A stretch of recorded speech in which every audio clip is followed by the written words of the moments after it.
আসসালামু আলাইকুম। জাপানের যে দলটা ফুটবল বিশ্বকাপ খেলতে এসেছে সেই দলটার মূল অ্যানালিস্টের সঙ্গে আরও এক্সট্রা ২৫ জন টিম অ্যানালিস্ট আছেন, যেই ২৫ জনের প্রত্যেকেই বিশ্ববিদ্যালয়ের মেরিটোরিয়াস স্টুডেন্ট। এই ২৫ জনের মধ্যে ১৫ জন ইউনিভার্সিটি অফ টোকিওর স্টুডেন্ট, ১০ জন ইউনিভার্সিটি অফ শুকুবার স্টুডেন্ট। আপনি শুনে অবাক হতে পারেন যে একটা বিশ্ববিদ্যালয়ের স্টুডেন্ট কিভাবে একটা প্রফেশনাল ফুটবল টিমের অ্যানালিস্ট হতে পারে। এটাই বোধ হয় জাপান ফুটবলটাকে এমন একটা পর্যায়ে নিয়ে গেছে যে জায়গাটাতে ফুটবলটাকে তারা এডুকেশনাল পারপোজও ব্যবহার করছে।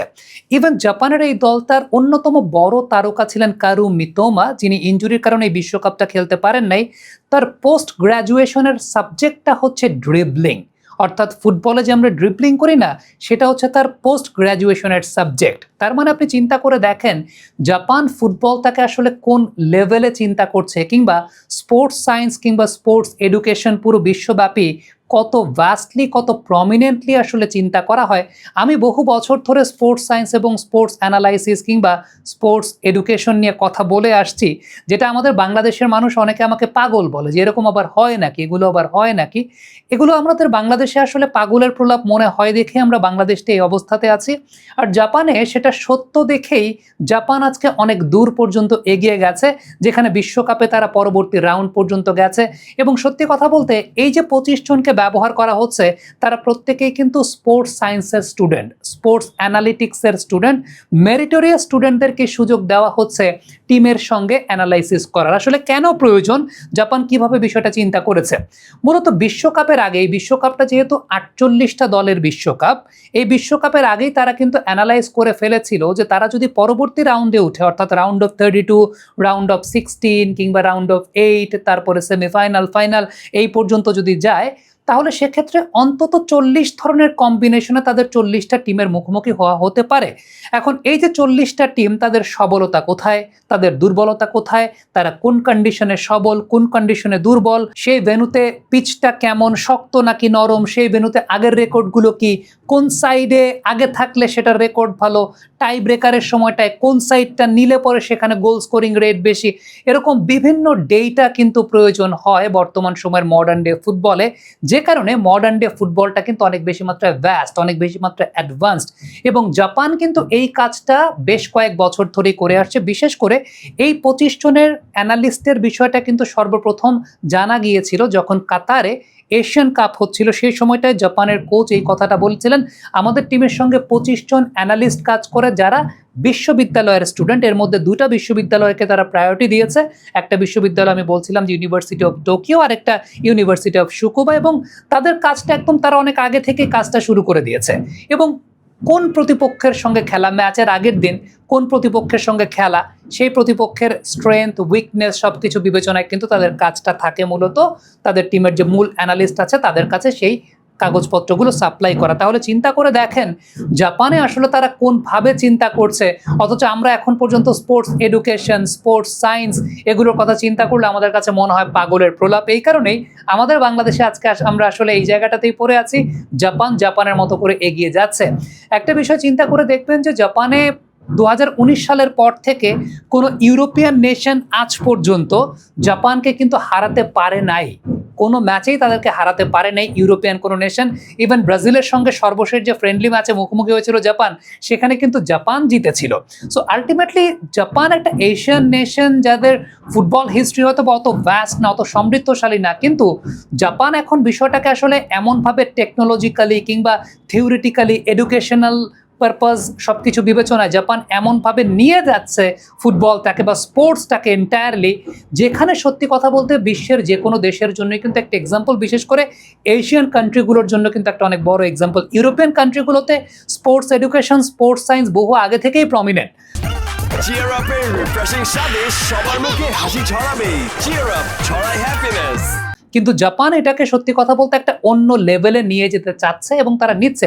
আপনি কি জানেন এই বিষয়টা যে জাপানে একটা রেল স্টেশনের স্টেশন মাস্টার একটা বিড়াল, ওই বিড়ালকে তারা স্টেশন মাস্টার হিসেবে রেখেছে। তার কারণটা হচ্ছে যাতে ওই স্টেশনটা সচল থাকে, চালু থাকে। ওই স্টেশনটা বন্ধ হয়ে যাচ্ছিল, এরকম একটা উপক্রম ছিল। সো বিড়ালকে স্টেশন মাস্টার করাতে এটা একটা ট্যুরিস্ট হাব হয়ে গেছে। শুধুমাত্র ওই বিড়ালকে দেখার জন্য মানুষ এখন ওই রেল স্টেশনে ট্রাভেলিং করে। জাপানে একটা রেল স্টেশন শুধুমাত্র একজন স্টুডেন্ট তিনি তার স্কুলে যাবেন দেখে ওই রেল স্টেশনটা চালু ছিল। তারা এইভাবে চিন্তা করেছে, তারা এইভাবে চিন্তা করে। So this is the thing. আর স্পোর্টস এডুকেশনকে কম্বাইন করা, যেটা সত্যি কথা বলতে আবারও বলি, আমার এই কথাগুলো শুনে আপনার কাছে মনে হতে পারে যে আরে এগুলা কি এরকম হয় নাকি, এগুলা কি এরকম হয় নাকি, স্পোর্টস আর আবার এডুকেশন কি, এই যে স্পোর্টসের বিজ্ঞানী হতে পারে, ক্রীড়া বিজ্ঞানী, এই কথাগুলো আমার মনে হয় যে ক্রিকেটের পার্সপেক্টিভে যখন বলি, আরও 4-5 বছর ধরে আসলে নিয়মিতভাবে বলে আসছি, কিন্তু বাংলাদেশে আসলে এগুলো বলে লাভ নেই। বাংলাদেশে এগুলো কখনোই কোনোদিন ওইরকম কাজ হবে না। আপনি জিজ্ঞেস করতে পারেন যে বাংলাদেশে কি এগুলো হয় নাকি? হ্যাঁ, বাংলাদেশে অনেকগুলো বিশ্ববিদ্যালয় আছে যেখানে স্পোর্টস সায়েন্সের স্টুডেন্টরা আছে, যারা স্পোর্টস অ্যানালিটিক্স জানেন, যারা স্পোর্টস বায়োমেকানিক্স জানেন। আমাদের বিকেএসপি আছে, যশোর বিজ্ঞান ও প্রযুক্তি বিশ্ববিদ্যালয় আছে, আমাদের রাজশাহী ইউনিভার্সিটিতে আছে, ডেফোডিল ইউনিভার্সিটি শুরু করেছিল। আমি দুঃখিত, আমি অন্যান্য ইউনিভার্সিটিগুলোর নাম এখন বলতে পারছি না, অন্য যেসব জায়গায় আছে। কিন্তু এই ছেলেমেয়েগুলো কাজ করবে কোথায়? এদের কাজ করার সুযোগ কোথায়? আমরা কি সুযোগ করে দিয়েছি? আমাদের ফুটবল ফেডারেশনে কি আমরা এই সুযোগটা করে দিয়েছি যে আমাদের যিনি অ্যানালিস্ট আছেন তার অ্যাসিস্ট্যান্ট হিসাবে এই স্টুডেন্টরা কাজ করবে? এখান থেকে বের হওয়া স্টুডেন্ট আমরা 20 জনকে সুযোগ করে দেব, যাদের অ্যানালিসিসের উপর বেস করে আমাদের টিম সাফ খেলতে যাবে। আমরা তো এরকম, আমরা জানি না, আমরা বুঝি না, আমাদের বোঝার দরকারও নাই আসলে। আমরা এমনি অনেক জ্ঞানী, আমরা এমনি অনেক কিছু জানি। এনিওয়েজ, জাপান কিন্তু এই কাজটা করছে। আরেকটা খুব ইম্পর্টেন্ট ব্যাপার বলি, সেটা হচ্ছে বর্তমানে মডার্ন ডে ফুটবলে কিন্তু ম্যাচের মধ্যে ইন দ্য গেম অ্যানালাইসিস অনেক গুরুত্বপূর্ণ একটা বিষয়, যেখানে প্রত্যেক টিমেরই কিছু অ্যানালিস্ট থাকেন, যারা হয়তো বা হিডেন অ্যানালিস্ট হতে পারে, আবার একদম প্রমিনেন্ট অ্যানালিস্টই থাকেন যারা একটু এলিভেটেড জায়গা থেকে, একটু উঁচু জায়গা থেকে অনেকটা 360 ডিগ্রি ভিউতে বা বার্ডস আই ভিউতে তারা মূলত আসলে পুরো মাঠটা পর্যালোচনা করেন, দেখেন, এবং ওই অনুযায়ী দেখা যায় যে টিম অ্যানালিস্টের কাছেও তারা ইনফরমেশন পাঠান। ফার্স্ট হাফে পাঠানো এরকম সম্ভব হয় না, সেকেন্ড হাফে তারা দেখা যায় যে ওই অ্যানালিসিসগুলো পাঠান। এটা প্রত্যেক টিমেরই থাকে। এখন জাপানের এই উইংটা অনেক স্ট্রং। এই উইংটা অনেক স্ট্রং বলতে যেটা বলছিলাম যে বিশ্ববিদ্যালয়ের স্টুডেন্টসরা আছে যারা আসলে কাজ করতে, সেই জায়গাটা এমনও হতে পারে যে ওয়ার্ল্ড কাপের মাঠে খেলা হচ্ছে, এলিভেটেড বা উঁচু জায়গায় বসে অপোনেন্টের খেলা দেখছে, নিজেদের খেলা দেখছে, সেখান থেকে ইনফরমেশনগুলো তারা সেকেন্ড হাফের ওই সময়টা জিপিএস ডিভাইসের মাধ্যমে তাদের অ্যানালিস্টের কাছে পৌঁছাচ্ছে। That is completely legal. European ফুটবলে বা ক্লাব ফুটবলে এটা খুব নিয়মিত একটা প্র্যাকটিস। হয়তো বা জাপানের এই অ্যানালিস্টরা ইন দ্য গেম অ্যানালাইসিসটাও এরকম খুব ভালো মতো করছেন, যে কারণে খুব ইন্টারেস্টিং একটা ব্যাপার দেখবেন, জাপান কিন্তু অলওয়েজ সেকেন্ড হাফে খুব ডেঞ্জারাস থাকে। জাপানের আপনি যদি রেকর্ড খেয়াল করে দেখেন, সেকেন্ড হাফে অলওয়েজ ভেরি মাচ ডেঞ্জারাস। আপনি গত বিশ্বকাপে যদি চিন্তা করে দেখেন, স্পেনের সঙ্গে জাপান জিতেছিল, জার্মানির সঙ্গে জাপান জিতেছিল। জাপান কিন্তু অলওয়েজ সেকেন্ড হাফে খুব ডেঞ্জারাস থাকে। ক্রোয়েশিয়ার সঙ্গে যে ম্যাচটা জাপান আলটিমেটলি ড্র করেছিল, সেটা পরবর্তী সময় টাই ব্রেকারে গিয়ে জাপানকে বাদ হতে হয়েছিল, কিন্তু আপনি যদি মূল খেলা চিন্তা করেন সেখানে কিন্তু জাপান ড্রই করেছিল। সো 19 সালের পর থেকে জাপানকে কিন্তু ইউরোপিয়ান কোনো টিম হারাতে পারে না। তো আলটিমেটলি জাপান হয়তোবা বিশ্বকাপ চ্যাম্পিয়ন হবে না, হয়তোবা জাপান সেমিফাইনাল পর্যন্ত যাবে না, সামনে ব্রাজিল যেহেতু আছে, কিন্তু এই যে তারা এই পর্যন্ত এনেছে, এই পর্যন্ত তারা এসেছে, এটা কিন্তু তাদের ভিশনের একটা অনেক বড় ব্যাপার। আমার দাদা যখন 1994 সালে জাপানে গিয়েছিলেন, তিনি যুব ক্রীড়া মন্ত্রণালয়ের জয়েন্ট সেক্রেটারি ছিলেন, তখন একটা কাপ, একটা মগ আমাদের বাসায় এনেছিলেন, যেখানে লেখা ছিল জাপান ওয়ার্ল্ড কাপ 2050 উইনার। অর্থাৎ তারা সেই 1994 সালেই তারা এইরকম একটা পদক্ষেপ গ্রহণ করেছে যাতে 2050 সালের বিশ্বকাপ তারা জিততে পারে। That is called vision. এবং এই কারণে ওই যে কারু মিতোমার কথা বলছিলাম, যে তাদের অন্যতম সেরা একজন প্লেয়ার, তিনি কিন্তু তার পোস্ট গ্র্যাজুয়েশন করেছেন ড্রিবলিংয়ের উপরে। আপনি এটা চিন্তাই করতে পারেন না যে ড্রিবলিংয়ের উপর আবার পোস্ট গ্র্যাজুয়েশন কেমনে করে। ড্রিবলিং তো আমি এমনিই পারি, আপনার কাছে মনে হতে পারে আপনি তো ড্রিবলিং এমনিই পারেন, আপনি এলাকার খেলায় অনেক গোল দেন। সো আলটিমেটলি এই ড্রিবলিংয়ের উপর আবার পোস্ট গ্র্যাজুয়েশন কীভাবে হয়, আপনার হয়তো বা মাথায় ঢুকবে না এগুলো।